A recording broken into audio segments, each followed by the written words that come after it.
Hello, my name is Voya and welcome to my deep guide, and today's video represents the ultimate and most in-depth review that you will be able to find in video or written form on these devices. And these are the Boox Go 7 reader or e-notebook tablets. We have the Boox Go 7 Black, White and the Color Gen 2 version. What makes this video different from all of my previous videos and all of the other videos that you will be able to find on the subject of these devices is simply the matter of the testing methodology and the type of insight and data that you will be able to find. This type of data and this type of analysis is currently only available to find on my deep guide. Three things before we begin this video. Number one, these devices have been kindly sent to me directly by Boox. However, I don't get to keep them. I get to keep my own opinion, and Boox doesn't get to see the video before you guys, nor do they have any kind of input or anything like that.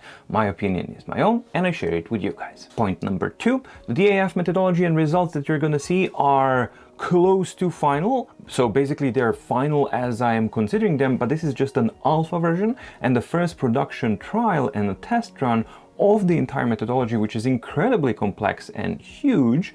However, this represented a unique opportunity to actually test it out and see how it stands in high stress pressure situation where we're supposed to have three identical devices, but we know that there's going to be some differences between them. And this provided a really unique opportunity, because if it can perform well in these circumstances for these devices, then I'm going to be quite happy. And the third point is, since this is not a sponsored video and I don't have sponsors, that means that I am the one who's financing all of the work, including the production of the video, testing of the devices, and the entire development of the D.A.F methodology, which is something that is supposed to bring a lot of benefit for you guys, the potential consumers, buyers, and owners. If you value the work that I've put into the D.A.F methodology and you like what you see with my videos and everything else that I do on my deep guide, then I invite you to head on over to mydeepguide.com/shop, where you can find MDO, MMP, and My Deep Guide templates, which are all excellent products that are designed specifically for your e-paper devices to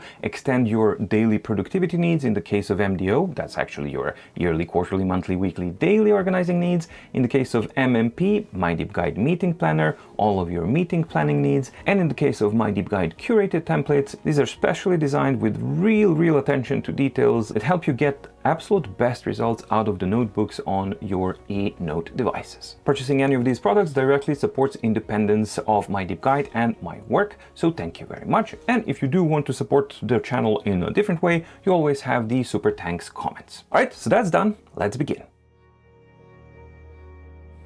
Unlike my traditional in-depth review videos, today I'm going to try out a slightly different structure of the video. I'm going to start with a short look at the whole concept of all of these three devices and give you my opinion on that. And then afterwards, you will have the opportunity to actually see the in-depth analysis of 10 different or 11 different categories. 10 categories fall into the D.A.F methodology, and the 11th is the battery life. There you will be able to see a detailed comparison between these devices, how they stack against each other, and how similar or different they actually are. And then in the end, I'm going to offer you my conclusion. So you can see all three devices standing here in the stand. We have the Boox Go 7, Go White, and the Go 7 Color Gen 2. They share a lot of commonalities between them, and seemingly one would be led to believe that they are basically the same kind of device, that the black and white devices are exactly the same, just different color, right? No one would blame you for thinking that, because that's a perfectly rational explanation and expectation as well. And that the only difference with the Go 7 Color Gen 2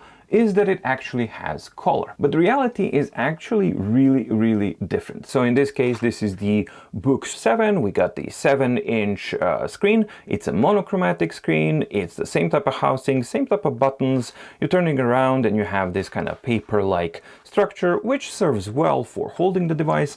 And in the hand, it's actually okay. We jump over to Boox Go 7 White, and seemingly it's all exactly the same. The only difference is, as soon as you actually hold it in the hand, is that when you feel the screen, something feels different. And the difference is that the black version is using a glass cover on the screen, and the white version is actually using a plastic cover on the screen.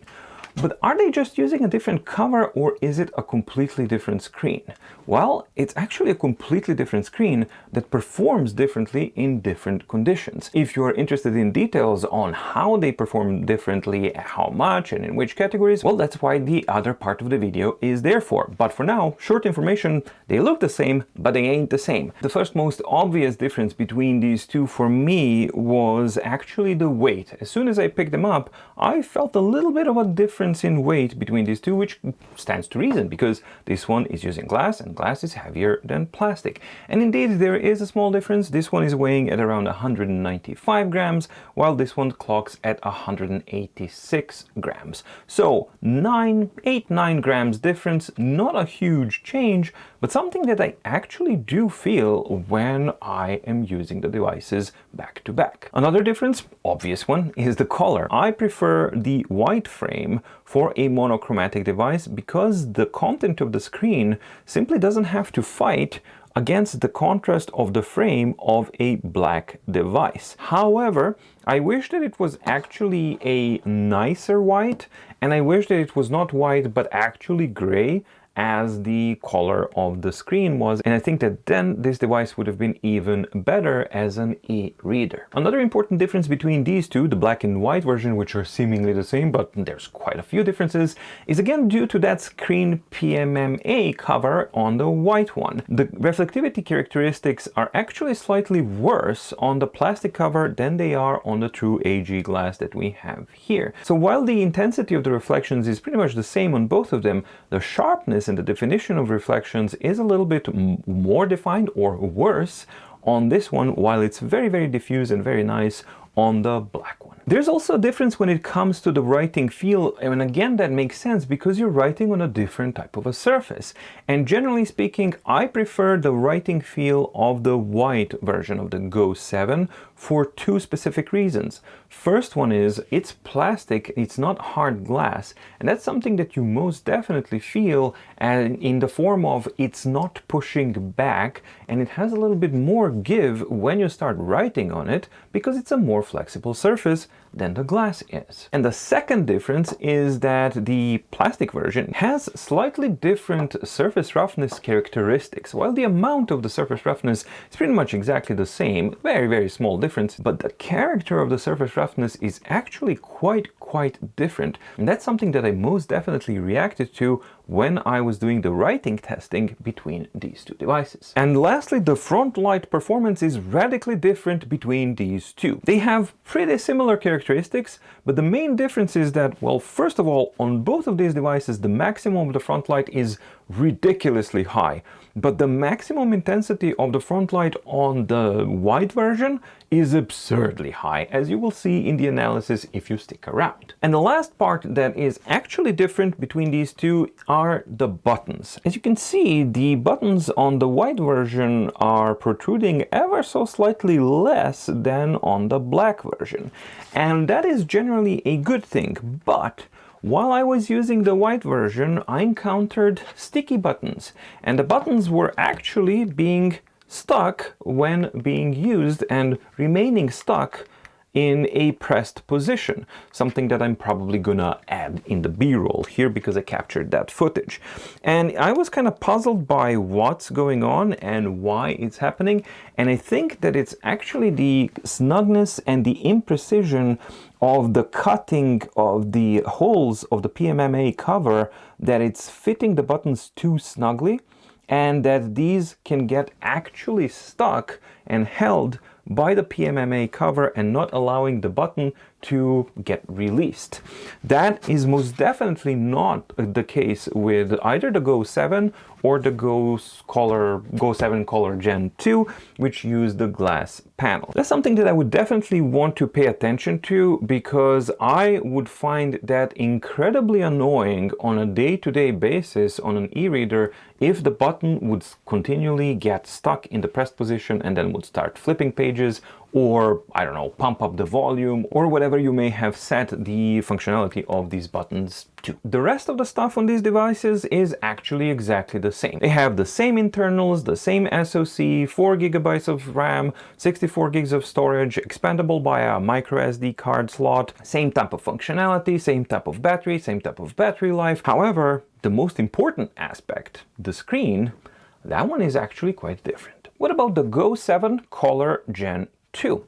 Well, that one has a lot of similarities with the Go 7 Black version. So it's best to actually compare these two, like apples to apples, simply because both have that very similar, it's not identical, but really similar glass panel on top of the screen. Again, the internals and the functionalities are all exactly the same between all of these devices. The battery life varies a little bit, as you will see in the later portion of the video, in the analysis. So in some portions at full capacity of front light, actually the Go 7 performs a little bit worse than either the black and the white version, but bizarrely the intensity of the front light is actually the weakest on the Go 7 Color Gen 2, even though it's using the Kaleido screen, which needs the front light way more than the monochromatic devices. Go figure. The main difference with the Color Gen 2, other than it displaying colors, is the fact that it's using a Kaleido 3 panel, and that in itself, because the technology is such that it's essentially a black and white screen that has a CFA filter, which is basically a super precisely painted RGB, red, green and blue strips of color on top of white and black pixels, or a gray type of a pixel, that gives you an illusion of a color. But that also means that that filter on front of all of your content is always present. And as you can see here, even in turned off state, the whiteness of the monochromatic version, this one here, is dramatically better than the whiteness of the Kaleido panel. So right out of the get-go, you gotta take into consideration that the Color Gen 2 is going to be darker, fuzzier, and will have less contrast than the monochromatic versions, and that is simply due to the technology that's being used for producing a color e-paper screen. That difference in technology impacts all of the aspects of the display image quality and clarity across the board. The price of the color that you're going to have to pay is image quality, as the equal type of content is going to be observably worse on the Color Gen 2 than it is on the Boox Go 7 Black or White versions. And one additional difference that was also exposed is in the refresh methodology itself and the ghosting performance. Now, the ghosting performance on the Color Gen 2 is rather good. However, that one is also masked by that CFA filter and the darkness on the screen, because the contrast is kind of lower, so the ghosting is kind of hidden away, but the end result is such that you see visually, you can observe a little bit less ghosting. All three devices have 3 refresh modes: HD, speed and A2 modes, with the A2 mode being a highly intelligent mode that actually lets the device kind of scroll through content really quickly and messily. But as soon as you stop scrolling around, it's actually going to perform a progressive image update and cleaning up. That process takes a little bit more time and quite a bit different between these 3 devices, but on the Color Gen 2, the A2 refresh mode is the most involved one, and in some cases it involves blinking and some kind of strange stuff going on. Whether or not that's going to be addressed in a future update or not, we shall see. It's not something that's observable in all types of contents, but in certain types of contents it's most definitely noticeable. Now, what about this thing? All 3 of these devices are actually e-notebooks. Now, the pen here, called Ink Sense, is a separate accessory that you need to buy. It's an active digitizer pen that's using custom type of nibs. It needs to be recharged manually here. It doesn't have a magnetic type of capability, doesn't attach to the device in whatever manner or anything like that, and has a plastic nib that's on plastic or glass. So not really a great starting point to begin with, but it actually gets worse because the precision of the writing with an active digitizer like this is never going to be even close to a Wacom EMR type of a pen and technology combination. And that lack of precision is actually backed by quite high writing latency. It's not ludicrously high, but it's ranging between 50 and 60 milliseconds of writing latency, which is high enough to it be very, very noticeable. And while it may have been a standard in 2017 and 18, in 2025, 50 to 60 milliseconds of writing latency is something that will have to be characterized as slow. While all three of these devices are standard Boox devices, and that means that once you enable writing with the pen, that means that your notebook is unlocked, and then you have all of the functionalities of a Boox notebook platform, which is an extremely powerful thing. You can have custom templates, you can insert images, you can record audio because all three of the devices have a microphone and a speaker. You can insert those audio recordings to be part of a notebook. You can insert links into the notebook to link to another page in the same notebook, another document, another web page. You have shapes, you have different colors that you can actually see on the color version, but if you use different colors, they will be exported and then noticeable. Or if you do screencasting, you can see all of those things. It goes on and on and on and on. So the functionality is really, really powerful in the Boox platform for the notebooks. And you can furthermore also import hyperlinked PDF files such as NDO and MMP as hyperlinked notebooks to include all of that functionality. And notebooks also support native OCR recognition, which means that your handwriting inputs are also searchable, albeit initial searching is going to be very, very slow. That is until you let the system index the content in the notebook. But for that, you can also enable the option to scan and do recognition in the background to help that search in the future. So all of those options, incredibly powerful options, are there, but there's one gigantic problem, and it's this thing. How do you interact with the notebook? What's your main point of interaction? And the only point of interaction at this point that you can use is this.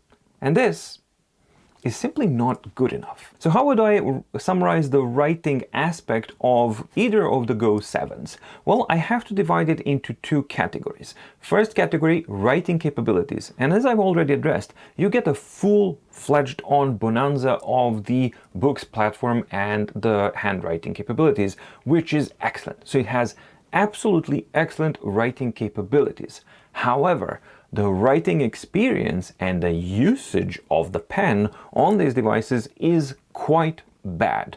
From low precision, low latency, pressure sensitivity, which is borderline catastrophic, and a very kind of tappy and slippery type of combination on the glass. And again, same type of tappiness, just different frequency of tapping on the plastic panel. The overall writing experience is really something to kind of brag about, and it's not something that I would recommend. During my battery tests, I do a continuous writing of half an hour in different conditions. In this case, I had to write for 3 hours on these devices to actually get the measurements and see them, and I do not want to repeat that experience, and I do not want to do that to myself ever again. Is it unusable? No. You can absolutely use it, but it's not something that you're going to enjoy, and it's not something that I can actually personally recommend. If I had to recommend one of these three, it would be the white version with the plastic screen. It simply has a different surface roughness structure, slightly different, to make the writing a little bit less unpleasant. So I wouldn't characterize it as pleasant, but it is slightly less unpleasant than the Go 7 Black or the Go 7 Color Gen 2. Reader functionalities on all three of them are outstanding. From the multitudes of functionalities of the native Neo reader that is fully present on all three of these devices, which gives you plenty of formatting options, orientation flexibility, layout flexibility. For my money, it's one of the best e-reader environments that I have used, especially on a smaller format like this, where all three of the devices are equipped with the accelerometer, so they are all auto rotation or tilting capable. But that's worth nothing if the functionality on such a small device of the formatting and layout is kind of crap, which it's not the case here, because you can always fit width, and as soon as you kind of turn around, it will fit the width of the screen, and suddenly the readability of a rather small format, which is the 7-inch, actually becomes much more usable. And this is especially true for PDF files, because in ebooks you can adjust the font style and the font size, etc. But with PDFs, that's where the layout, flexibility and options do come into play, and all three of these devices excel there quite a bit. On top of it all, they are all Android Google Play enabled devices, which means that you can download and install any of your Reader apps and environments, including Kindle, Kobo, Pocketbook, or whatever it is that you are using. On top of it all, it being a Google Play enabled device and an Android device that has a powerful SoC and enough oomph to actually do things like browsing, watching videos, if that's something that you really want. I wouldn't want to do that, but hey, there's some people who kind of get a kick out of that, so okay, power to you. But you can do it if you want to. You can screen share, so wireless LAN connectivity, you can connect to your own server if you want. Basically anything that you can and want to do with an Android device, this is like the icing on the top and the cherry on the top of these tablets, and it just increases the versatility and the usability of them quite a bit, because it's not only just an e-reader, but you can read your news, you can check your email, you can check your calendar, you can browse to your delight. I mean, basically, it's a full-on fledged Android tablet. It just happens to be optimized to use an e-paper screen. Now, Boox has gotten to be a little bit overzealous when sending me the covers, because they sent me a cover and another cover, yet another cover of the same color, and yet another cover without the pen loop this time. So they sent me 4 covers. So why would they do that? Well, because in my unboxing and first impressions, I've discovered that these covers don't really hold the device that well. So let's see if it's a variation between the covers or the devices or something like that. First, let me show you how a proper magnetic cover is supposed to hold the device. Right, so here we have my Note Air 3C using magnetic forces. Now, if I shake it, shake it, baby. Nothing. It holds the device nicely, even though this is a much heavier device than either of the Go 7s. Let's try Go 10.3, also using magnetic forces, and let's try. Okay, I need to really kind of throw it there, and hey, it just fell directly on some nasty stuff and it didn't break.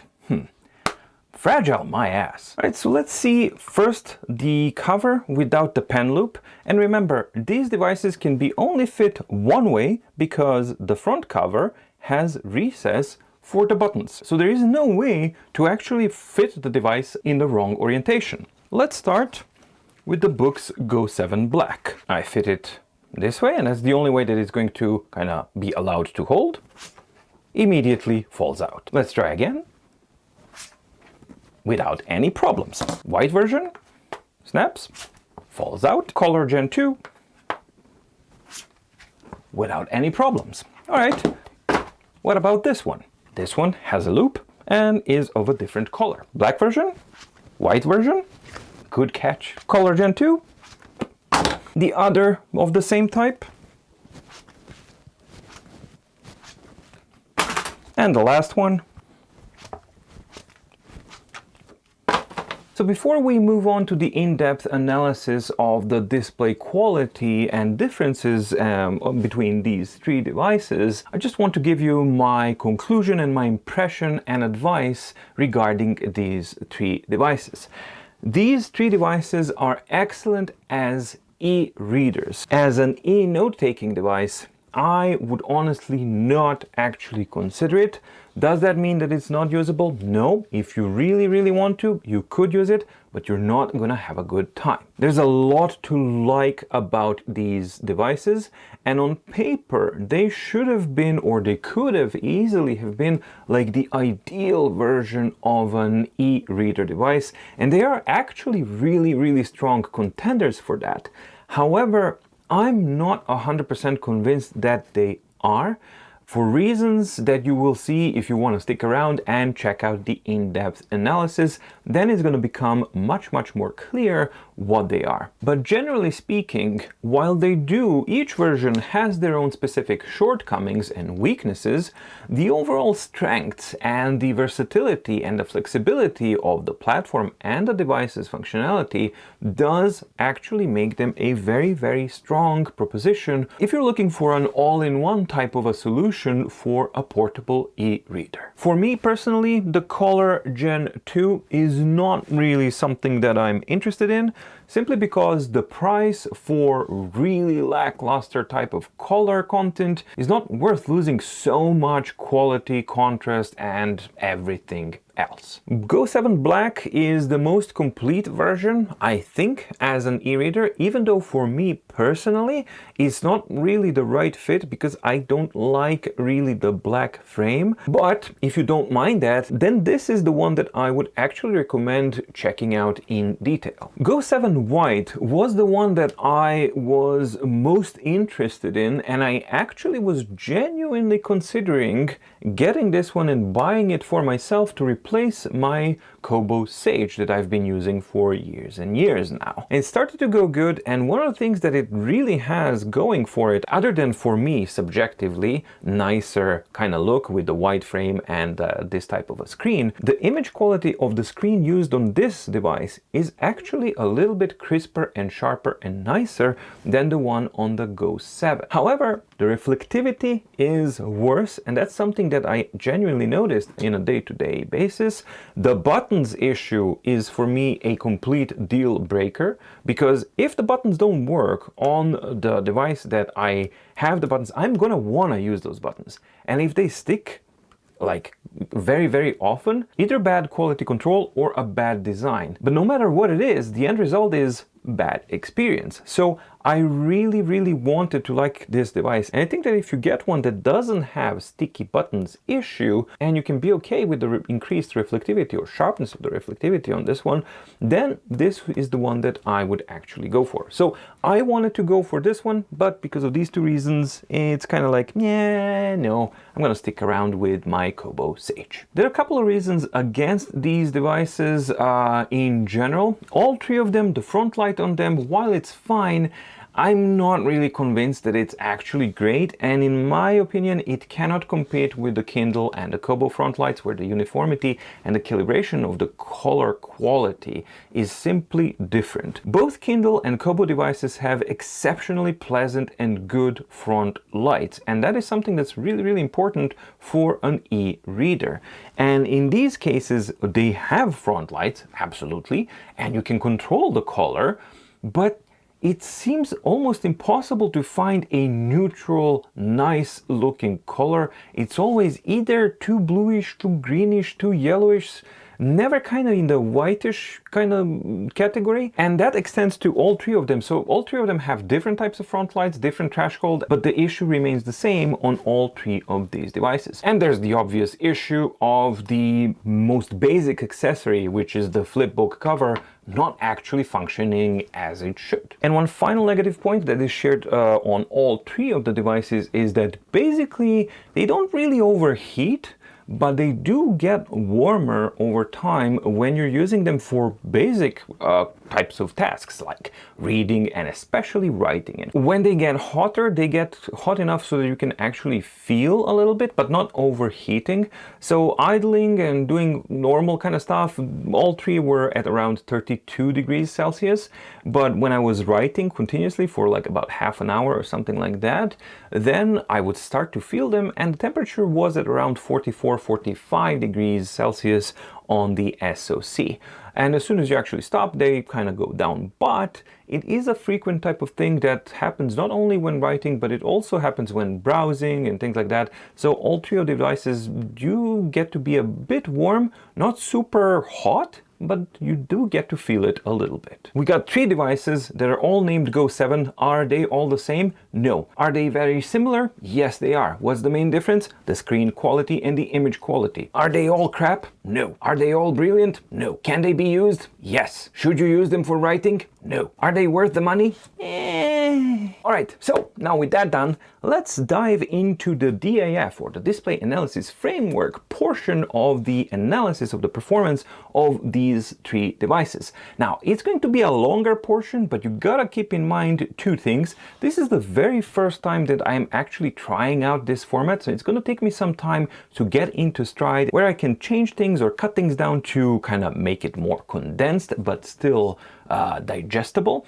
And also there's 3 of them, so yeah, it's triple amount of content and analysis. So without further ado, welcome to the Display Analysis Framework analysis of Boox Go 7 Black, White, and the Color Gen 2 versions. First test in the D.A.F methodology is the readability test. And the readability tests measures real-world readability or legibility, how they are actually displayed to the users. The test processes images that capture how different fonts of different sizes, shapes, and colors are displayed on a specific device in a highly controlled environment, and then it gives each device a numerical score, which is represented in the form of readability score. This is a weighted score of all of the different subtypes of font types that are analyzed. And the font types that are analyzed: standard font at 100 blackness, 70% blackness, and 50% blackness of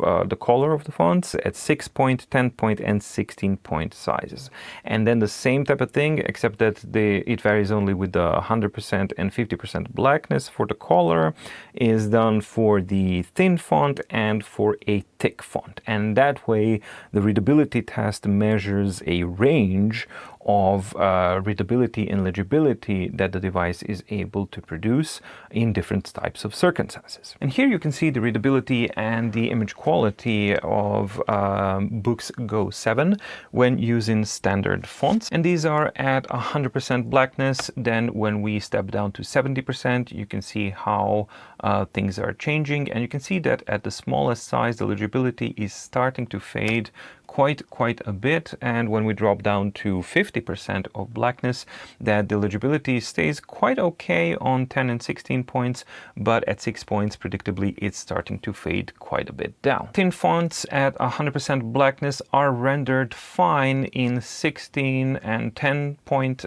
sizes, but the 6 point size is now fading legibility completely below the acceptable threshold, and therefore it scores 0, which transfers over to thin at 50% blackness, and you can see that 0 threshold, now the 6 point size is basically completely illegible, and that the 10 point size is now unfortunately venturing into illegible territory and scoring 0. Thick fonts are rendered nice and cleanly. The edges don't bleed too much over, although when we go all the way down to 6 points, the thin fonts and the edge bleeding can actually start to kind of smudge over, and the legibility of some of the like M and N may start to kind of fuzz over. Although that lowers a little bit when we go down to blackness of 50%, simply because, yeah, we don't have that much black ink bleeding all around, which is a common problem with thick fonts, and that's why it's a testing part of the readability. Examining now the Boox Go 7 white version, readability of standard fonts at 100% is actually quite good, and that trend remains strong as we step down to 70% of blackness of the fonts and even all the way down to 50% of blackness. This starts to be quite noticeable when we get to the thin fonts, where the difference between Boox Go 7 black version and the white version is really noticeable, and we can see that although the readability of the thin font at 6 points is really, you know, barely legible, but it's still not 0. It's 0.9, And you can see that the 10 point and 16 points are far, far more legible. When we step down to thinness at 50%, we can see that the readability for 16 and 10 points is quite good. I wouldn't characterize the 6-point readability as a good one. And this is the reason why I'm testing the methodology right now, because this, for example, is something that I would characterize as an anomalous result, and I would need to examine why it would score higher here than here, because it doesn't really reflect the real world readability. Although, actually, some of the characters are a little bit more readable. Well, I'll have to investigate a little bit further on, but across the board here, definitely more readable for thin fonts.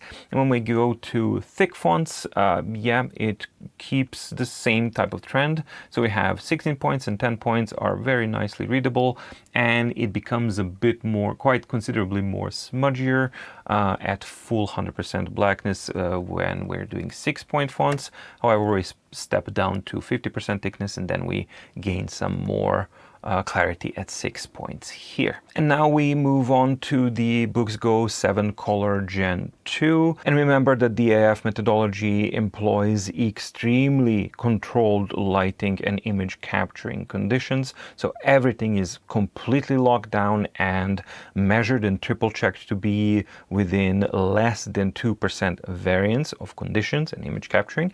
And the darkening that you see is the objective darkening that the Kaleido 3 panel technology introduces. So with the standard font sizes at 100% blackness, we can see that they are all perfectly legible, but we do have dramatically lower scores simply because of the darkening and that CFA filter that Kaleido is using to reproduce colors. So that interferes with the clarity of edges that are rendered on the characters, therefore it interferes with the readability. If we step down now to 70%, we can see that the scores are kind of going down, and when we step down to 50%, this is something that Kaleido screens are going to struggle with simply because of that inherent darkness, and then the contrast is actually significantly lower between the background and the characters themselves, and that definitely is reflected especially in the hard cases such as 6-point font size. Rendering of thin fonts is actually surprisingly precise and sharp despite the CFA filtering, and you can actually see that at large font size it's rendering very, very nicely. However, as soon as we start stepping down to 10-point size, you can see that it's now struggling, it's losing the integrity, and it's really not doing well. And then when we go down to 6 points, it's almost losing all of the integrity of the blackness. It's no longer able to produce a consistent black line. And when we step down the brightness of the fonts down to 50%, we have much lower results here at 16 point and 10 point. And this is a known bug that I think I may have a solution for.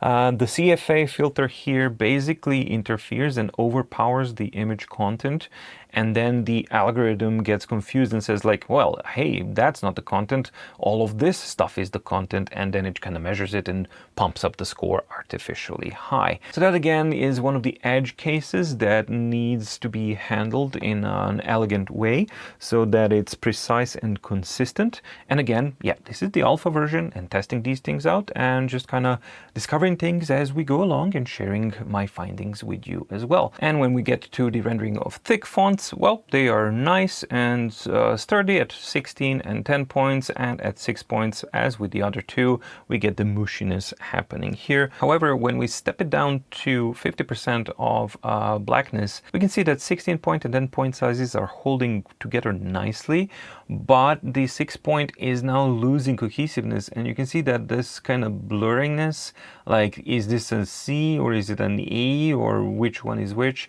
and simply the thick font and the bleeding of the thick font coupled with the small font size and that CFA filter on top, it's just not a good combination for readability. So the final D.A.F readability comparison results are displayed here.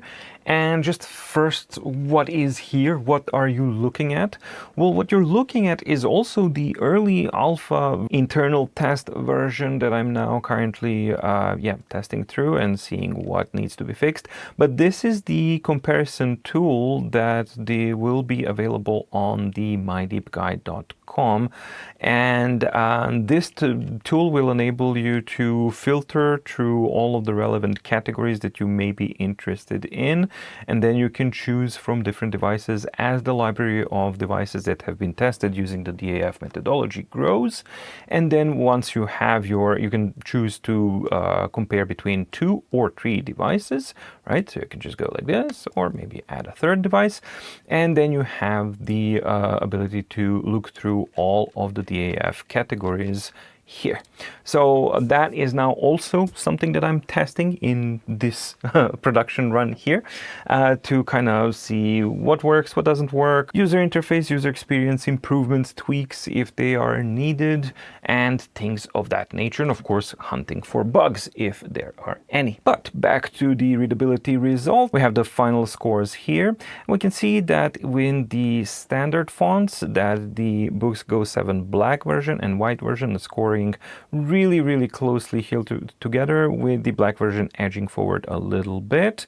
In the thin fonts, the story changes quite a bit, with the white version scoring significantly higher than the black version, which is also something that we've noticed on the images when we were analyzing the images for the thin fonts. And back with the thick fonts, we have the same story here, really close together, with the white version edging forward ever so slightly. Unfortunately and completely predictably, the Go 7 Color Gen 2 is trailing behind severely, both of them, and that is simply due to the nature of the Kaleido tree technology and the panel. It cannot actually deliver readability at the level of a monochromatic device or a display, and that is very clearly noticeable here, because that darkness and that CFA filter, it's simply on top of everything that you see, and it affects the readability drastically. That means that the final D.A.F readability score for the Go 7 devices is black version scoring 16.16, white version scoring 16.7, and also being the best one of the 3, and the Color Gen 2 version scoring 8.9 in readability. Next category of the D.A.F methodology is contrast and uniformity. The procedure evaluates how well a device renders white and black regions under different ambient lighting conditions. It combines pixel level brightness analysis, statistical modeling, and light-controlled capture conditions, and actually calculates 7 scores under the hood. And these are whiteness, blackness, contrast, noise white score or index, noise black score or index, uniformity white noise, and uniformity black noise index as well. These are then used to calculate the final score representation of contrast and uniformity. And you will notice that we have DVS, DCS, OVS, and OCS. Basically, we have VS and CS. So we have display variability score and observable variability score, and display consistency score and observable consistency score. So the variability score quantifies how well the display maintains its white and black and contrast performance across different lighting conditions. It's calculated using normalized mean values under exposure adjusted captures to maintain as close as possible brightness representation of the image captured. The variance here right now is at 1%, but I'm going to try and lower it down under 1% as well. The consistency score evaluates how stable the display noise and uniformity performance is across lighting conditions, based on correlated standard deviation and uniformity metrics, again under exposure adjusted captures the same way. So we are measuring here the quality of the display and how good it can display blacks, whites, contrast, and what are the noise aspects of it. Now the OVS variability here is the observable variability score and observable consistency score. Basically, it does the same thing. It measures how much the display's brightness and contrast change perceptually But that's the key thing here. Perceptually, under varying lighting, when exposure is, well, this is a typo, not fixed. The whole point here, let me just fix this as we're going along, it reflects how bright the screen appears to the user under changing ambient light. And this took a lot of research and fiddling and figuring out how to get the exact or as close as possible values, how we would see the display under those lighting conditions. So we're measuring how good the whiteness, blackness, and contrast is displayed by the VS score in display and observable variations, and the consistency score, which is the noisiness and the granularity of the screen, in the form of the CS score, again with the display and observable matrices. And here are the captured images for the DCS and the DVS portion of testing, and as you can see, these are matched to be as closely as possible, and this represents excellent lighting conditions, this represents average lighting conditions, and this represents poor lighting conditions. However, as you can see in the display version, these are compensated to be as close as possible. You can also see those 7 scores that I talked about listed here. So for those who are interested in the numerical values, everything is contained within the slides. When we step to the observable lighting conditions, you can see how the brightness and the darkness changes with the lighting conditions. And this is with the front light completely turned off. So again, we have excellent lighting conditions, average lighting conditions, and poor lighting conditions. Here we can see that it's dropping off quite significantly. The same test is performed with the front light set at 50%, mix 50-50 for the color, and here we have the display variation, we have the observable variations here, and then with the front light set at 100%, the display variation here, you can see that it's actually exploding quite considerably here, but we can see that the blackness is now with the front light at 100% being affected quite drastically, and when we go down to observable display, we can also see that that blackness is definitely noticeable quite a bit in especially in poor lighting conditions. We can see a fairly similar story happening here with the Boox Go 7 white, so not that much difference, at least observable difference between these two, other than quite a bit more of noisiness and granularity present and very observable on the white version than it was on the black version. And when we go to front light at 100%, you can actually see that the structure of the screen is different. We definitely see a very different granularity of the ink cells on the screen that is being used for the white version than it is on the black version. And finally, we get to the Color Gen 2 version, where basically the dominant aspect here is going to be that CFA filter and the darkness of the whiteness, how it is rendered on the Kaleido panel. So without the front light on, you can see that in poor lighting conditions, the whiteness is just absolutely terrible on a Kaleido screen. We pump up the front light up to 50%, and then the story starts to change quite a bit, but it's only when we actually pump it up all the way to 100 that on the observable portion of the test we can see that the whiteness is starting to get some help. So 50% is still quite a bit low for this screen, and that's just something that's kind of peculiar how this front light has been calibrated on this device. And now we switch over to contrast and uniformity in the device comparison tool, and we can see the display variability score, observable variability score, display consistency score, and observable consistency scores. And we can see that in both the display and observable variability scores, the black and white versions of the Boox Go 7 are scoring quite similarly, with the black version edging ever so slightly consistently above in front of the white version. And when we go to the consistency score, we get the same thing here. So the consistency on both of these is really similar with the black version ever so slightly more consistent than the white version. With the Kaleido screen or the Color Gen 2, we can see that both the display variability and observable variabilities is significantly lower than the monochromatic version, which is to be expected again because of that darkness. It will affect severely the whiteness and the contrast and basically everything as far as that is concerned. What is interesting though is that the consistency score is a lot higher than the monochromatic versions. And in a way this actually makes sense, and I'm not really sure that this is a false positive, and hear me out why. Because even if the screen is as noisy as the other ones is underneath that CFA layer, the CFA layer is incredibly uniform and organized because it's machine made. And that structure, that's the uniformity, that's consistency. And that's basically what we're having reflected here in this score. So the consistency of the CFA layer might be actually masking the inconsistencies of the underlying ink particles of the e-ink panel underneath there.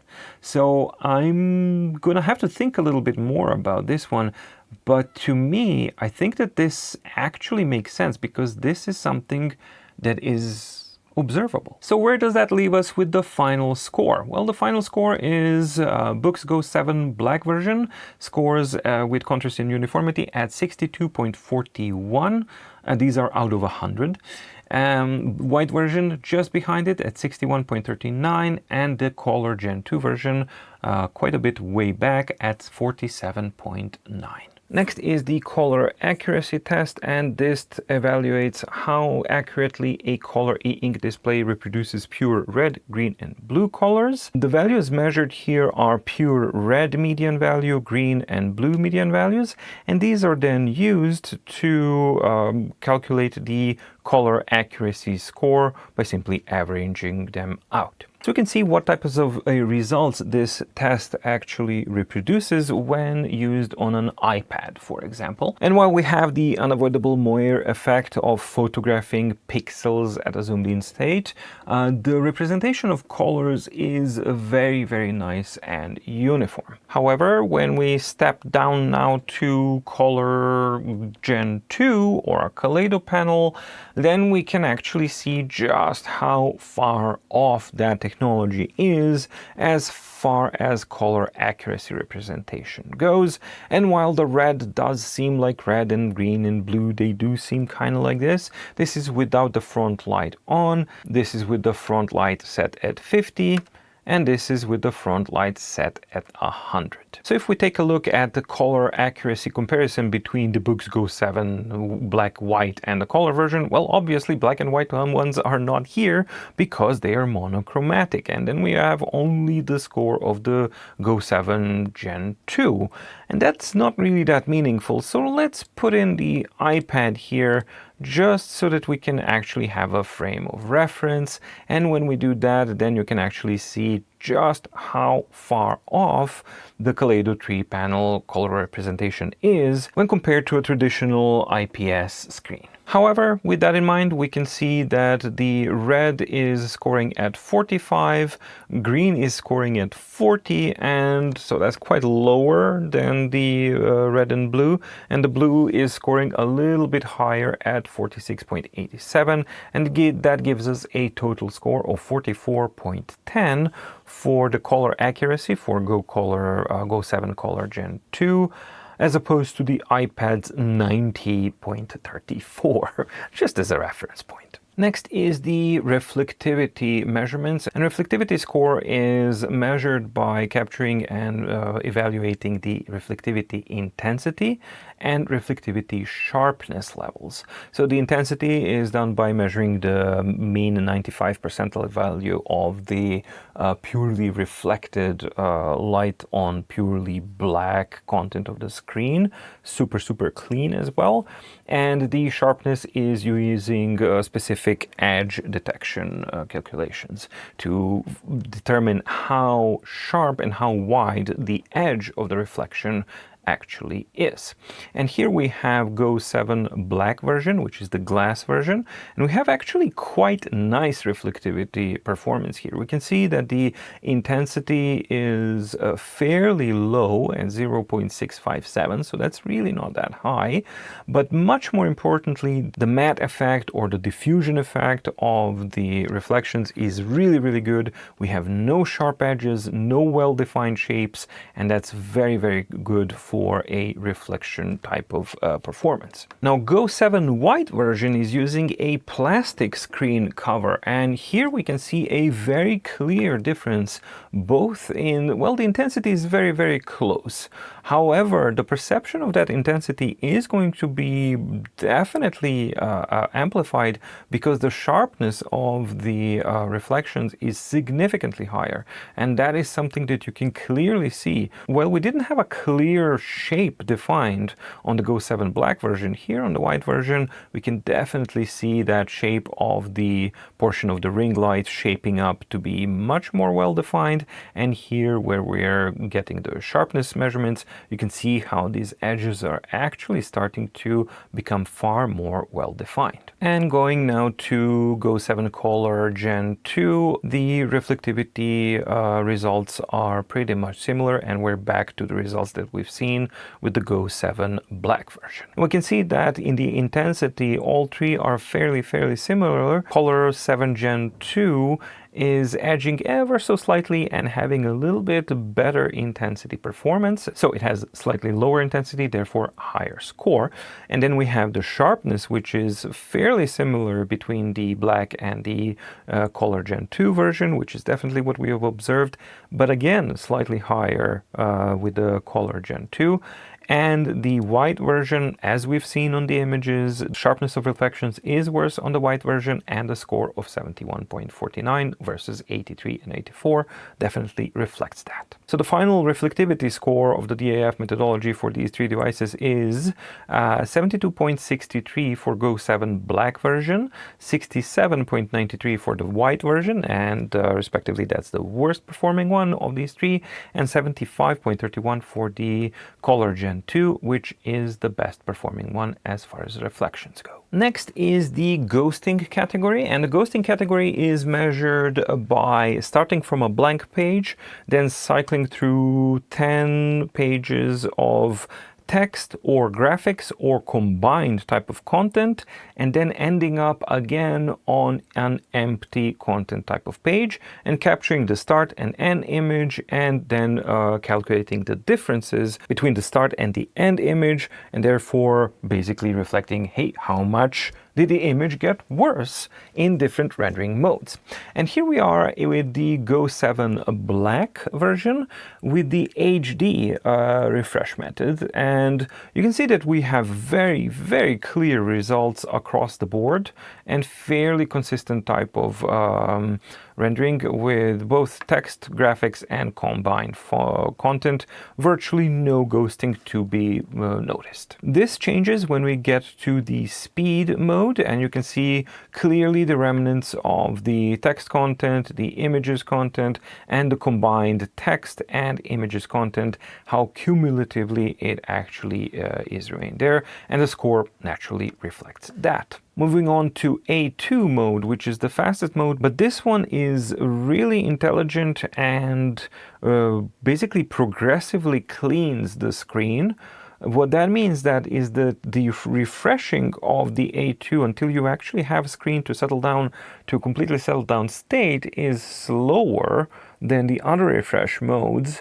But the screen is updating in a more faster kind of way.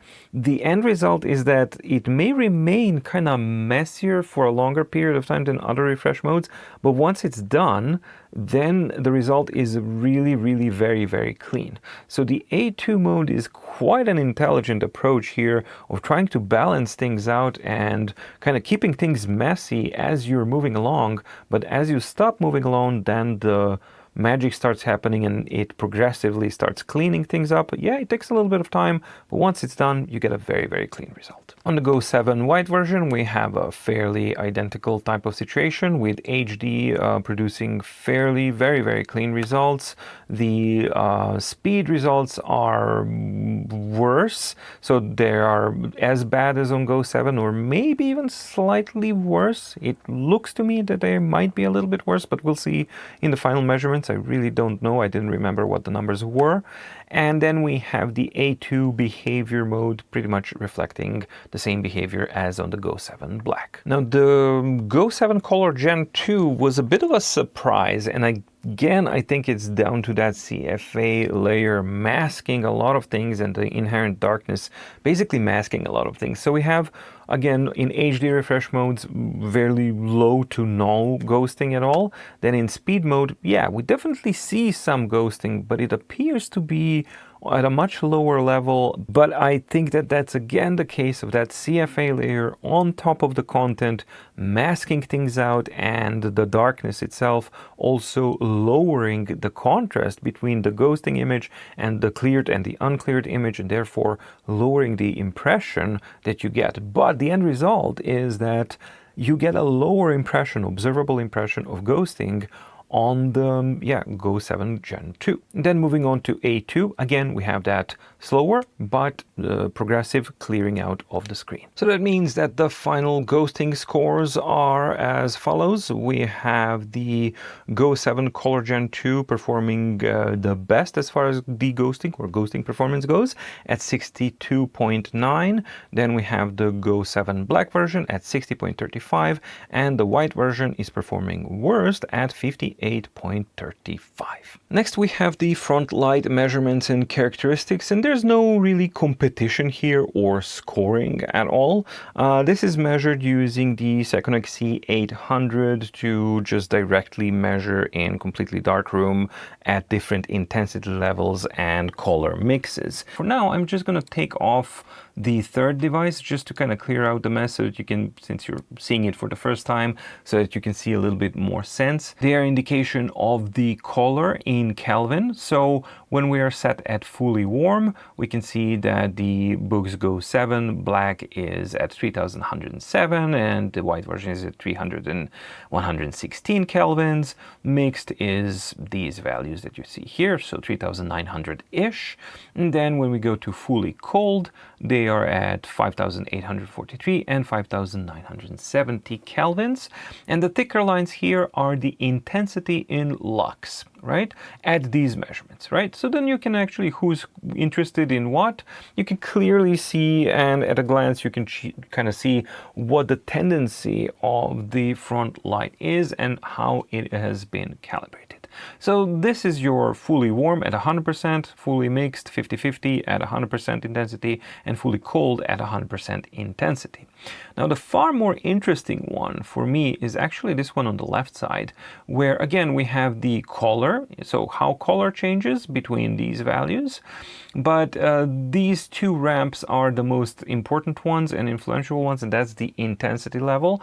And I measure the front light at 10% intensity, 30%, 50%, 75, and 100% intensity levels, right? So now that we have all of that we know, so that's basically how the intensity of the front light behaves when you're using that slider. So now let's add back up the color version or color Gen 2 as well to the mix. And for me, it's really, really interesting what these curves show, because you can clearly see that the front light and the screen technology is extremely different. These are very, very different panels altogether, and all three have completely different front lights, and this is definitely something that will affect your end result when you're reading on these devices. So the white version is the yellow line here, and it has an unusually high brightness at 839 lux at maximum. That is very, very, very unusual to have a front light go to those intensities. Even the 532 on the black version that we see here in the blue line, that is also quite high. The 839 is just ludicrous. I mean, the device simply glows like mad. And then we have the bizarre situation where the only device that actually really needs the front light, which is the Go 7 Color Gen 2 because of the Kaleido screen, it has the weakest front light and the weakest front light intensity maximum that you can use. And also the 50% is extremely low. So the 50% on the Color Gen 2 is at 7.5 lux, while we have 14 and 22.3 on the monochromatic versions. So the calibration of the intensity of the front light on the Color Gen 2 is strange, but these three devices and the front lights on these three devices are nope, nowhere near the same. They are very, very different type of a thing. Surface roughness is measured by using a lab professional device from Acertec, which is called HandySurf 35 Plus, which measures the intensity of the surface roughness and the structure or the character of the surface roughness.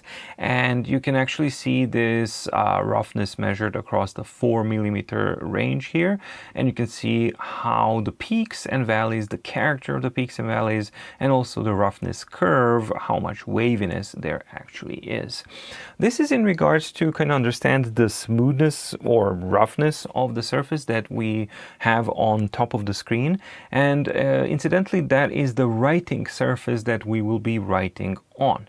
So what we're looking for is something that is more similar to the paper type of a surface roughness, but that actually is really, really far off, because these devices are significantly far off from paper-like kind of roughness. And just for reference sake, here is the actual paper measurement, and not only is the value of 2.326 RA, that is, as you will see, a much higher value than what we have on either of the Go 7 devices.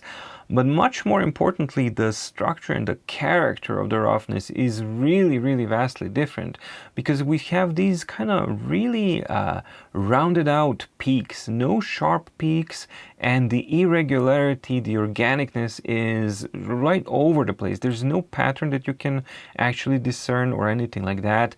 And all of the peaks and valleys basically rounded out. They are not like an EKG thing, they're far more organic. As another point of reference, here is the other end of the scale, the iPad glass without any kind of screen protector, and that one measures the roughness or RA at 0.005. So remember, the paper was 2.326, I think, and this is 0.005, and again you can see that super fine consistency where basically it's as smooth as glass. So that's why when you're writing with a plastic pen on this type of a surface, it's gonna feel slippery and it's gonna feel bad. So with those references established here, now let's take a look back at the Go 7 black version here, surface roughness, and we can see that the surface roughness is at 0.202, but much more importantly here, we can see the character and the structure of that roughness. You can see that the distance between the peaks is much shorter, that the peaks and valleys are much sharper, and that there's almost like an artificial pattern to it, and there's like no give. It's always kind of relentless, as opposed to the organic kind of wavy nature of the paper that we've seen. Interestingly, when we move to the Go 7 white, we can see that not only has the value changed, it's actually less rough, marginally less rough, but less rough at 0.195. But far more importantly, that roughness profile curve is vastly different than what we have on the glass panel. So we no longer have that complete erraticness all over the place, and we have a little bit more space between the peaks, and the valleys are rounded. So we're we're starting to see, well, the peaks are still kind of peaky and sharp, but the valleys at least are far more rounder and far more reminiscent of the roughness character and the profile that we've noticed that the actual paper has.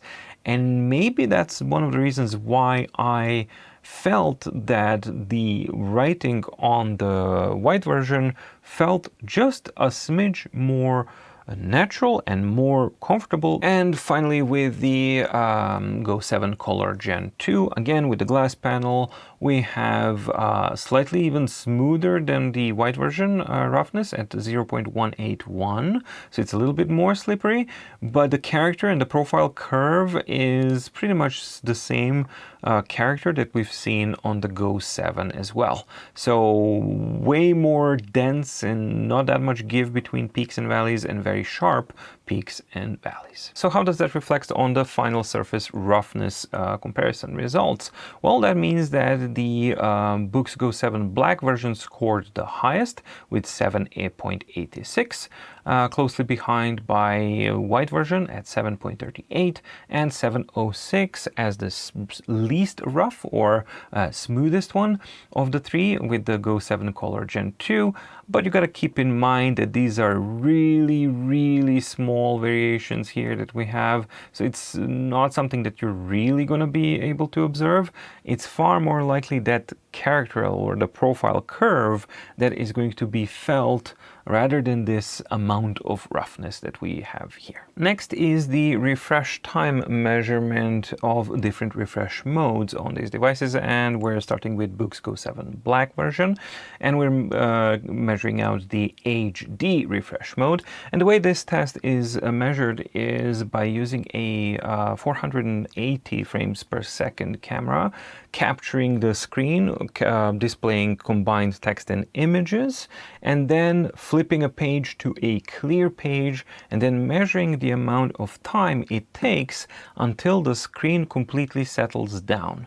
So it doesn't need to clear out completely, but it needs to stop making any changes. So the first frame where the changes have actually stopped, that is where I put the cut on the timer, and that's how it works. Now the image processing here is inverted, and there's contrast popping and some clearing out things to help differentiate and make it as precise as possible to notice the exact frame when the changes or when the screen has stopped updating and stopped actually changing. So in the HD mode, that actually looks like this. So you start the fading process, and then after a couple of pops it stops. Refreshing in speed mode takes considerably less time, and it's actually done very differently. As you can see that it basically, there's no pre-clearing or anything like that. It just simply fades out to a certain degree and then stops, and that's the origin of the ghosting that we actually see in the speed mode. It never truly clears out the image. And the last one here is the A2 mode, which basically fades out but progressively cleans out everything, almost as if it does it in two stages and then leaves a very clear image, although it takes longer than the speed mode, obviously. Then we have the HD refresh mode on the white version, speed mode on the white version, and the A2 mode on the white version, which actually takes considerably longer amount of time than on the black version. And finally, we have the Color Gen 2 HD refresh mode, speed mode, and the A2 mode, which not only takes a long time, but is doing these weird things and then this blinky stuff until it finally stops at 465.05 milliseconds. So how does that reflect on the refresh time? Well, in this case, we are measuring lower is better for the refresh time comparison. And the refresh time comparison gives us that the Go 7 Color Gen 2 is the fastest or the best at 73.38 milliseconds of average refresh time between different modes, then 78.59 for the white version and 80.88 for the Go 7 black version. Note to self, I need to add the measurements for different refresh modes, or the bars for different refresh modes in milliseconds, so that people can have an easier reference between devices and see in which refresh modes what's what.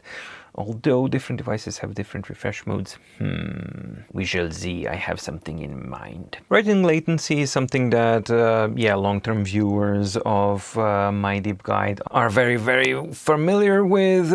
So it's the same type of process, but slightly more improved. And the processing has been also improved. As you can see, it looks different because it allows me for even more precise type of differentiation, exactly where the line is, so that I don't have to fight reflections, shadows, and all that kind of stuff. So that's something that I'm nailing down here. This is a much better option here, although I am going to get rid of the lighting that was causing this shadow as well, so that I don't have to contend with the stroke and the shadow as well. And then I have just the reflection, which is almost completely eliminated, and the pen itself, and then I can focus clearly on the stroke being made. If you are unfamiliar with my deep guide, this is again 480 frames per second measured, and the counter starts from the moment the pen tip crosses this marker, and then I measure how long it takes in milliseconds for the stroke to basically catch up with the marker,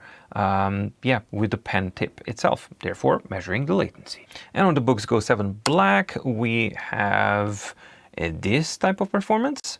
Very nice, kind of clear type of updating of the stroke.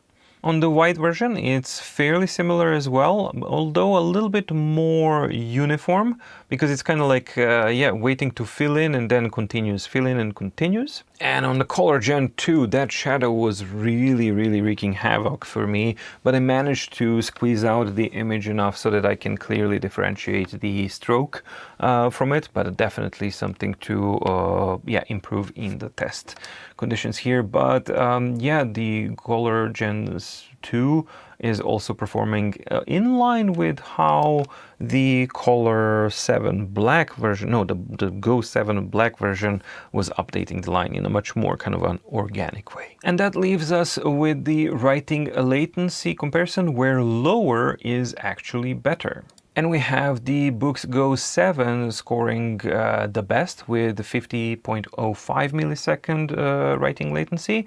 Then we have the Boox Go 7 white version at 59.23 millisecond latency and 62.56 millisecond latency for the Go 7 Color Gen 2. And while these are like, oh, hooray, Go 7 is the fastest, I mean, you got to keep in mind that the equivalent modern devices that are using EMR pens are sub 20 milliseconds. They're around 17, 18 milliseconds.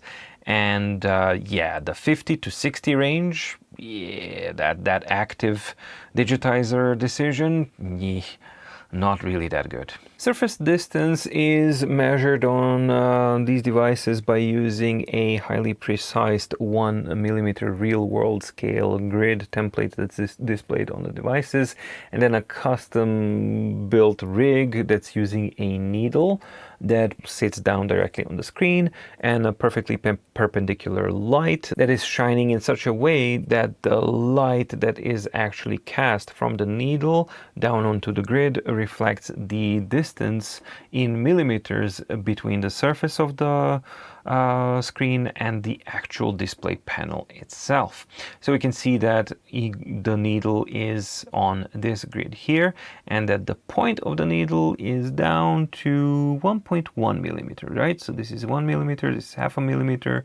So we have 1.1 millimeter on the Go 7 Black, the same thing on the Go 7 White, and the same thing on the Go 7 Gen 2. So the surface distance is exactly the same across the board between all three of these devices at 1.1 millimeters. And finally, not part of the D.A.F methodology, but it is part of the device comparison tool, is the battery life. And the battery life is averaged out and calculated for the reading and writing under different front light conditions if the device has a front light, and these three do. And then the front light is used at full 100%, 0 when it's off, so it's 0%, and the average in these cases was used at 50% on all three devices. And the devices, while performing these actions, would average out at around 50 hours of reading time for all all three of them with the front light off, 33.3 of reading time per battery charge, all three devices with the front light at around 50%, and with the front light cranked up all the way to 100. Black and white versions were averaging out at 10 hours per charge, while the Go 7 Color Gen 2 actually dropped down to 7.69. Although if you remember the front light analysis, the intensity of the front light on the Go 7 Color Gen 2 is the lowest one by all, but also it consumes more power than the other ones. Go figure. The same thing continues with the writing, with the front light off, 8.34 hours of continuous writing per charge, with the front light set at 50% at around 6.67 hours per charge, and with the front light cranked up all the way to the maximum, 4.76 hours per charge for Go 7 black and white versions, and the Color Gen 2 drops down to 4.16 hours per charge. And then finally, that means that excluding the battery life just for the D.A.F analysis, so all of the tests that you've seen excluding the battery life testing, that's what comes into the D.A.F score as the final score metric of the display analysis framework for these devices. And how do these three measure out? Well, are they actually the same? Because they are supposed to be the same. Are they? Well, as we've seen, clearly not. And the end score results reflect that as well. And Go 7 Black scores highest with 46.46 points, with white version closely behind it at 43.83, and then Go 7 Color Gen 2 on the last place at 41.19. Now the D.A.F score is a general overall score, like across all of the categories, just weighted in a very specific way, how these devices measure out in the overall D.A.F scoring. Now, you will notice that we have e-reader, e-note, and e-tablet categories as well, and these are weighted differently, giving higher priorities to certain categories and lower priorities to other categories, depending on what are the categories that are needed and dominant for reader capabilities, notebook capabilities, and tablet capabilities. More on that is going to be in the dedicated D.A.F video, so I'm gonna definitely talk about that and show you where that you can find what's prioritized how. But for now, let's just switch and see how these compare as e-readers. Well, Go 7 Black, again, 1, 2, 3 stays the same, so Go 7 Black is the best. White scores just behind it, and Color Gen 2 lowest. As a notebook, well, pretty much the same across the board, and not a surprise there because it does have the fastest writing latency as well. And then as a tablet, well, they maintain as well. So the color aspect of the Color Gen 2, that is strongly weighted in the e-tablet category and is considered quite important in the tablet category. And while it does help the overall score, you can see that the Color Gen 2 actually jumped up quite a bit there. It's not really it's not enough to take the first place. So it gets closer, definitely closer to these two, but still not enough to overtake them. All right, I don't know about you, but I'm really excited and kind of happy with how the first alpha trial, production trial has gone with the display analysis framework. Of course, there's a little bit more tweaking and things going on, but the tool is working, the myriad of things is also working. And also, the future videos, the in-depth review videos that are going to include the display analysis framework analysis, they are going to be also of a shorter nature because I won't have to explain what it is for the very first time, and I will have a supporting infrastructure, meaning the website, the explanations on the website, and also supporting video that covers the whole display analysis framework. And that way it's going to be much easier because in a future video I'll be able to say like, and now display analysis framework portion, and if you're interested to know more about the details, you can visit and there you go, and then I can just focus on the results. So I think that's going to also condense these things a little bit better because I'm looking for a new format structure of the in-depth review videos. So the final conclusion after everything, for me, I can just share my own personal opinion and my own personal experience. I am a fan of Boox page. I thought that these devices are going to be just a natural expansion and evolution and completion of what the Boox page was. And to a degree, they do that. He said do. And I really wanted to love and like the Go 7 white version so that I can purchase it for myself, and that then it actually replaces my Kobo Sage, and then I have like flexibility of the whole platform that it offers, which I don't have on the Kobo Sage. On the Kobo Sage, I'm just kind of logged down to the Kobo platform. But unfortunately, the issues that I've talked about are simply making it not good enough of an experience for me, and I enjoy using Kobo Sage's refinement of these features much more. And that, I think, is something that these devices lack. They lack a little bit of refinement. That being said, I really do maintain that I think that all three are excellent as e-reader devices, and they're very capable devices if you're not expecting the Kindle and Kobo level of refinement, and you're okay with that kind of compromise for the added flexibility and functionality that you do get with these devices. Then I think that you won't be disappointed with either of the three, as long as you understand the limitations of the Color e-paper technology that we have on the Color Gen 3, and as long as you don't get the sticky button issue as I have this one on the white version of the Go 7. If you are interested in purchasing any of these devices, you can head on over directly to Boox, or you can use the affiliate link that is in the description down below. No, an affiliate link, how dare you?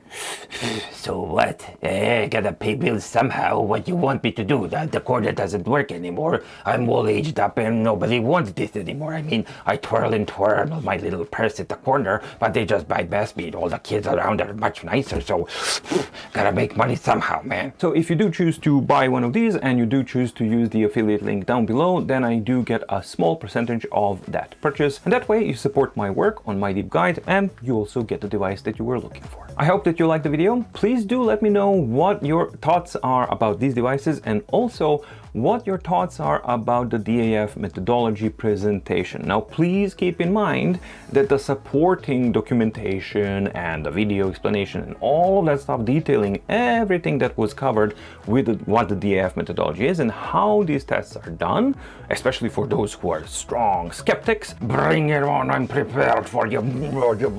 Joking aside, do let me know what you think so that I can see, where your head's at, what you like, what you don't like, and that I can see what can be optimized in what way, so that, I can bring you a better product all around. Thank you so much for watching. Stay safe, stay healthy, and see you in the next video. Bye!